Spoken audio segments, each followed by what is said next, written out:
Halo, Assalamualaikum warahmatullahi wabarakatuh. Perkenalkan, nama saya Ayu Mutiara Sari dari Universitas Mercu Buana. Pada kesempatan kali ini saya akan sedikit menjelaskan tentang strategi MAPS bidang usaha yang akan kami dirikan, yaitu dalam bidang usaha jasa. Di mana jasa kami yaitu seperti jasa event organizer yang bernama Royal Planner. Nah, Royal Planner ini dia memiliki visi dan misi, yaitu visinya tersendiri yaitu memberikan ide yang cemerlang dan pelayanan jasa yang optimal. Kemudian misi dari Royal Planner sendiri yaitu memberikan jasa yang membantu dan berkualitas, memberikan ide-ide yang cemerlang, memberikan jasa yang efisien sesuai dengan keinginan, kemudian memberikan harga yang terjangkau dan juga memberikan kepuasan pada para pelanggan. Nah, untuk strategi Royal Planner sendiri itu kita ada 4 poin yang akan kami bahas, yaitu yang pertama business overview, di mana Royal Planner ini merupakan sebuah event organizer di mana kami menawarkan solusi dan bantuan dengan menyediakan jasa untuk membantu menyediakan dan mengurus perayaan momen-momen berharga Anda dengan mengatur ide, konsep, kualitas, persiapan hingga pelaksanaan. Jasa event planner di kota Jakarta cukup banyak ya teman-teman. Salah satunya yaitu Royal Planner ini, dan juga peminatnya juga lumayan banyak juga, sehingga kami sangat tertarik untuk mendirikan merealisasikan bidang usaha ini.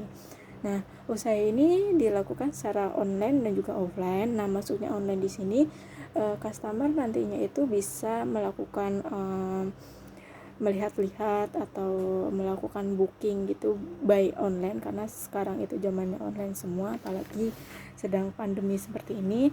Dan juga offline juga kita menyediakan ada galerinya tersendiri gitu. Jadi si calon klien ini nanti bisa melakukan konsultasi juga by online dan by offline gitu. Nah,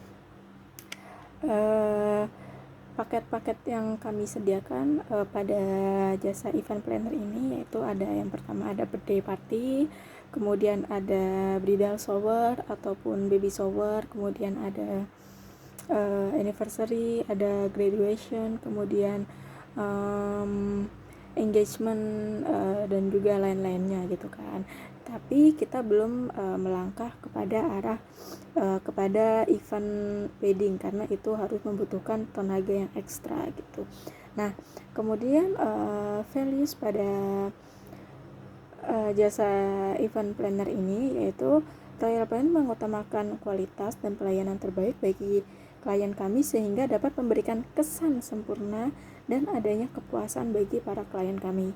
Royal Planner juga memberikan harga yang sangat ramah di kantong klien kami. Jadi klien itu bisa menyesuaikan dengan budgetnya masing-masing gitu. Misalkan klien hanya karena sebelum booking itu kan kita melakukan konsultasi. Jadi klien itu berkonsultasi dengan budgetnya segini, kira-kira baiknya gimana gitu. Kita akan memberikan konsultasi juga sebelum acara tersebut agar adanya kepuasan bagi para klien. Nah, kemudian untuk customer segmentation-nya, segmentasi Royal Planner dari sisi geografisnya sendiri ya udah jelas banget ya. Kalau misalkan home base kita sendiri adalah di Jakarta, jadi secara geografis yaitu masyarakat Jakarta atau Jabodetabek. Nah, tetapi kita tidak menutup kemungkinan untuk masyarakat di luar Jabodetabek juga bisa menikmati jasa kami.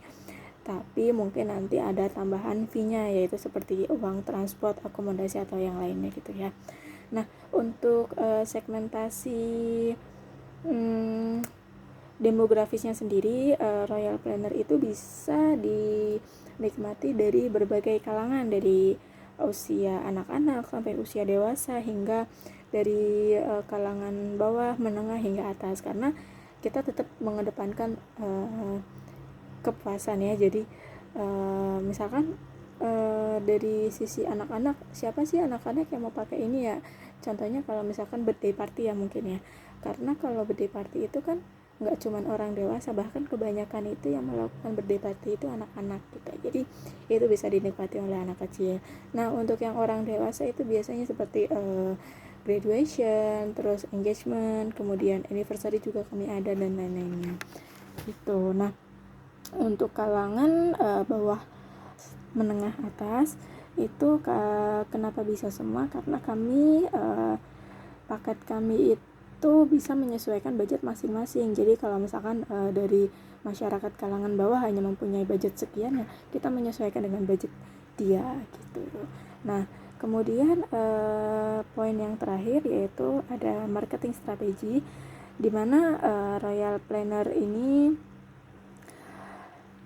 memiliki strategi komunikasi promosi yang kami gunakan untuk mengonstruksikan brand image Royal Planner, yaitu menggunakan strategi komunikasi promosi atau marketing communication mix.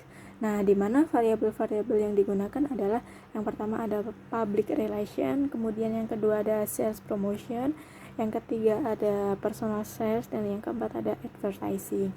Nah kita masuk penjelasan yang pertama, yaitu ada public relation, dimana langkah-langkah yang kami lakukan untuk mendukung keberhasilan pemasaran Royal Planner sendiri, yaitu dengan meningkatkan kualitas sumber daya, melakukan evaluasi terhadap pelaksanaan, kemudian melakukan bauran komunikasi pemasaran yang telah dilakukan, dan juga melakukan kerjasama dengan pihak lain dengan memperkenalkan dan meningkatkan kepercayaan juga brand image. Nah kemudian yang kedua ada sales promotion, di mana Royal Planner melakukan promosi penjualan dengan menggunakan media cetak seperti koran, tabloid, majalah, dan media elektronik. Cuman untuk saat ini mungkin lebih banyak pada media elektronik ya teman-teman, karena untuk koran, tabloid, majalah untuk zaman sekarang itu mungkin udah jarang peminatnya ya, apalagi anak-anak muda sekarang udah kemauan untuk membaca buku itu sangat kurang, tidak seperti orang-orang zaman dahulu gitu ya. Kemudian media elektronik sendiri itu kita bisa gunakan misalkan dari TV, radio, terus smartphone, aplikasi-aplikasi yang seperti Instagram, Facebook gitu ya. Oke, kemudian ada personal sales, di mana salah satu contoh pelayanan yang kami berikan kepada para pelanggan, misalnya ada konsumen yang mempunyai kesulitan tentang produk yang kami tawarkan, maka pihak kami akan memberikan penjelasan secara mendetail kepada konsumen tentang apa yang cocok untuk event-event yang akan diadakan. Nah, kemudian ada yang terakhir yaitu advertising atau periklanan, di mana kami menggunakan berbagai macam produk iklan seperti media cetak, media elektronik, dan juga agar masyarakat dapat mengetahui keberadaan perusahaan kami. Nah, maksudnya media tadi yang advertising ini kita sudah jelaskan di atas, yaitu media elektronik ya, dimana kita bisa mengiklankan jasa kami, yaitu lewat iklan di televisi, radio, kemudian mungkin di Instagram, melalui influencer gitu kan, Instagram, YouTube, Facebook. Sekarang gampang lah untuk melakukan advertising, itu bisa di mana saja gitu. Nah untuk penjelasannya cukup sampai di sini. Sekiranya ada yang mau ditanyakan, mungkin nanti bisa tanya-tanya langsung ke saya, atau mungkin ada yang mau koreksi mengenai strategi planning kami. Kami juga mohon maaf kalau ada banyak kekurangan tentang strategi planning kami, karena kita semua juga masih belajar. Oke, doakan saja semoga usaha ini bisa terrealisasikan. Selebihnya mohon maaf apabila ada salah kata. Wassalamualaikum warahmatullahi wabarakatuh.